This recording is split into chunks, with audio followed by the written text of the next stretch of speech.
Hey guys, what's up? It's Rich from the Player's Handbook, and I thought I would try my hand at a review video.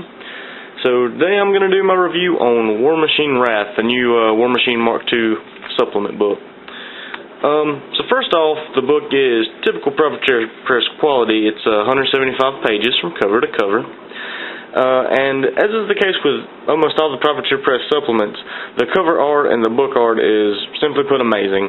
I'm a huge fan of the artwork. I have been since the game first released, even in the black and white Prime book that started it all. And especially since Mark II, I found myself really fascinated with the artwork. So it's definitely top notch there. So I guess start the review off with what I didn't like. When I got the book, cracked it open, I did not feel very surprised by the entries.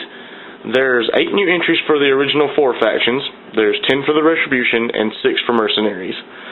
One of each is the battle engine, except for Mercenaries who didn't get one, and one being the new caster, and I'm going to talk a little more about that in just a minute.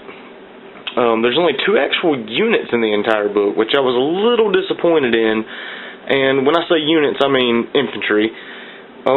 Besides that, there's a lot of jacks, a few solos and weapon teams, etc. sprinkled in here and there.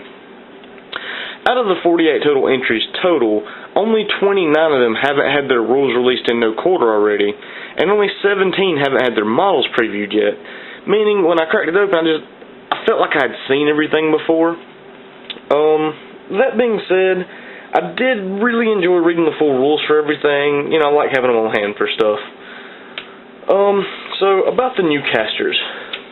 Now this is purely in my opinion, 100%, but, you know, and I know everyone's not going to agree with this, and I could be wrong.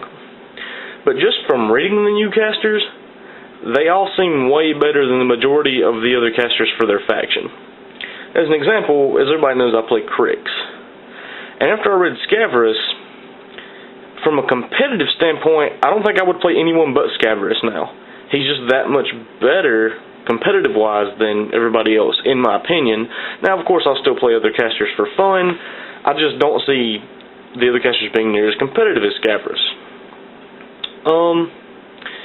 Once again, that is just my opinion, and, you know, I could very, very well be wrong. After all, as gamers, lots of things look good on paper, and, you know, we don't know until we playtest. So until I get them out on the battlefield and start playtesting, I won't really know for sure.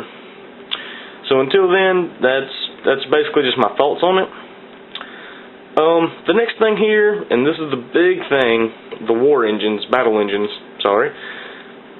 I kind of have varied opinions about them. I really like the concept of them, I like the scale of them, and I think the rules mesh well with the game. I don't think they're overbalanced or anything. But I don't really feel that they're all the same power level. Now, by that I mean, I understand they all should do different things, and they do, but I don't feel that they do those things to equal measure.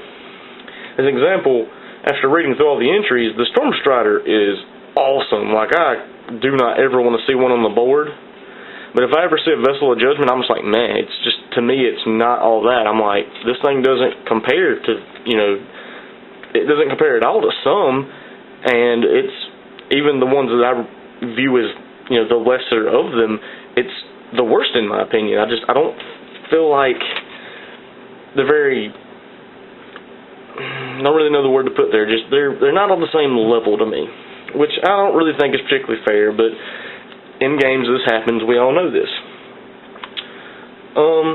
So I'm kind of undecided on what I think of them, but I mean, they're cool for the time being, so we'll go with that. Also in this book, you get a new tier for all of the new casters. And like most tiers from the Forces books, they're really varied. Some are really, really good, some are meh. You know, really, what else can I say about tiers? You guys should know. I mean, you've read your Forces books, you've seen how some tiers are amazing, some aren't. That's all I can say about that. So, on to my favorite thing. And before I say this, I want to say that I've been playing the game since '03 when it came out. I've been reading the books since the black and white Prime. I have followed the fluff extremely closely, and especially since Mark II really loved it, this is the best fluff in an Army supplement book I have ever read. Haven't read all the books in the world or anything, but so far this has been my favorite. It is extremely immersive. once I started in the front, I read page 5, and I got into the beginning of the fluff.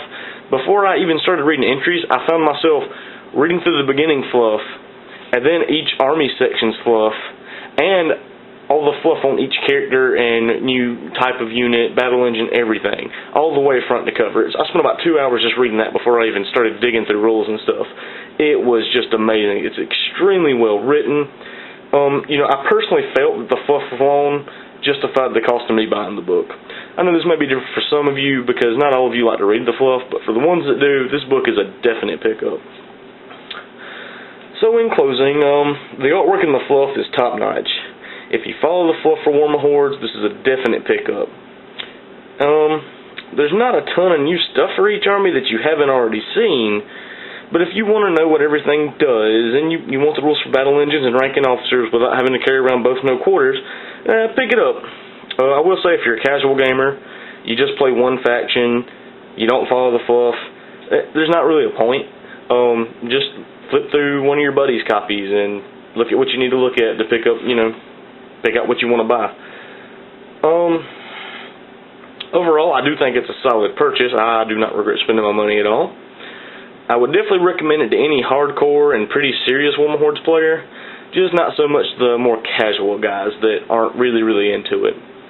So guys, I hope this review was satisfactory to everyone, and once again, everything that I said was, in my opinion. You should all check it out for yourselves.